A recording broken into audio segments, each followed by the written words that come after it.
Okulu bitirmek.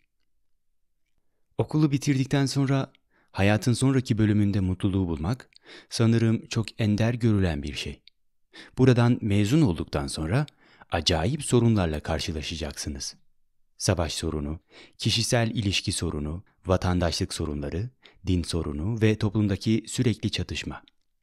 Ve bana öyle geliyor ki bu sorunlarla yüzleşmeye sizi hazırlamamış ve daha doğru, daha mutlu bir dünya kurmamış bir eğitim, yanlış bir eğitim olurdu. Öğrencilerin zihinlerini daraltarak bakış açılarını ve mutluluklarını kısıtlayan toplumsal ve çevresel etmenlerin etkisi altında kalmamaları için öğrencilere yardım etmek, özellikle kendinizi yaratıcı şekilde ifade etme imkanına sahip olduğunuz bir okul, eğitimin işlevidir. Ve bana kalırsa okula girmek üzere olan kişilerin hepimizin birçok sorunla karşı karşıya olduğunu bilmeleri gerekir. Fevkalade berrak zekaya sahip olmak özellikle sizi bekleyen dünyada çok önemlidir. Ve bu zekayı herhangi bir dışsal etki veya kitaplar doğuramaz. Kişi bu sorunların farkına vardığında ve bir insan olarak bu sorunlarla yüzleşebildiğinde sözünü ettiğimiz zeka açığa çıkar diye düşünüyorum. İnsan bir Amerikalı, bir Hintli veya bir komünist olarak şahsi veya kısıtlı anlamda değil de özellikle hakikatini olduğu gibi görme sorumluluğu taşıyabilen ve olan bitenleri herhangi bir ideolojiye veya düşünce kalıbına göre yorumlamayan bir insan olarak zikrettiğimiz sorunlarla yüzleşebilmelidir. Eğitimin sadece bilgi veya teknolojik donanım kazandırmakla yetinmeyip her birimizi insani sorumluluklarımızı anlayarak onlarla yüzleşmeye hazırlaması gerekmez mi? Zira gördüğünüz gibi hayat çok kolay değil. Şimdi mutlu bir dönem, yaratıcı bir dönem, olgunlaştığınız bir dönem yaşıyor olabilirsiniz ama okuldan mezun olduğunuzda çevrenizi yeni şeyler kuşatacak. Yalnızca kişisel ilişkilerle değil, ayrıca toplumsal etkiler, kendi korkularınız kaçınılmaz başarma hırsıyla sınırlandırılacaksınız. Bence hırslı olmak bir lanettir. Hırs bir tür bencillik ve kendini dış dünyaya kapatmadır ve dolayısıyla zihnin bayağılığını besler. Hırslı olmadan hırsla dolu bir dünyada yaşamak demek, hiçbir çıkar ve sonuç gözetmeden bir şeyi olduğu için sahiden sevmek demektir.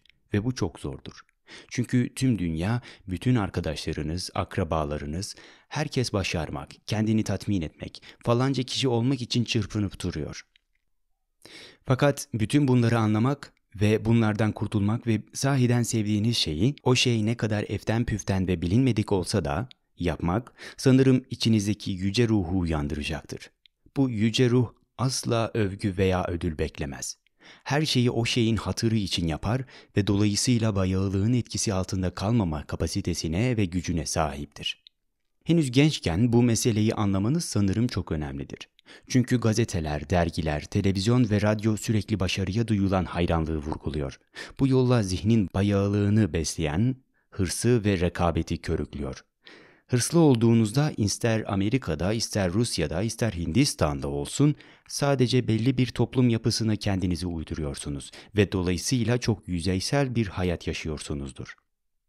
Bu okuldan mezun olup üniversiteye girdiğinizde ve ardından orayı da bitirdiğinizde dünya ile yüzleşeceksiniz.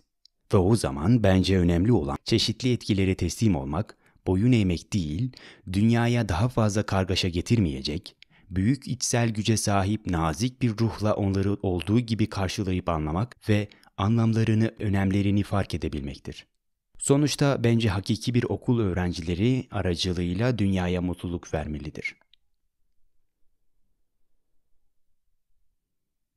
Ne de olsa şimdi berbat bir halde olan dünyanın mutluluğa ihtiyacı var. Ve ancak bireyler olarak bizler güç peşinde koşmadığımız, kişisel hırslarımızı tatmin etmeye çalışmadığımız, karşımıza çıkan devasa sorunları apaçık anladığımız zaman mutluluğa erişebiliriz. Bu ise büyük bir zekayı, yani belli bir kalıba göre düşünmeyen, kendi içinde özgür ve dolayısıyla doğru olanı görme, yanlış olanı bir kenara atma yetisine sahip bir zihni gerektirir.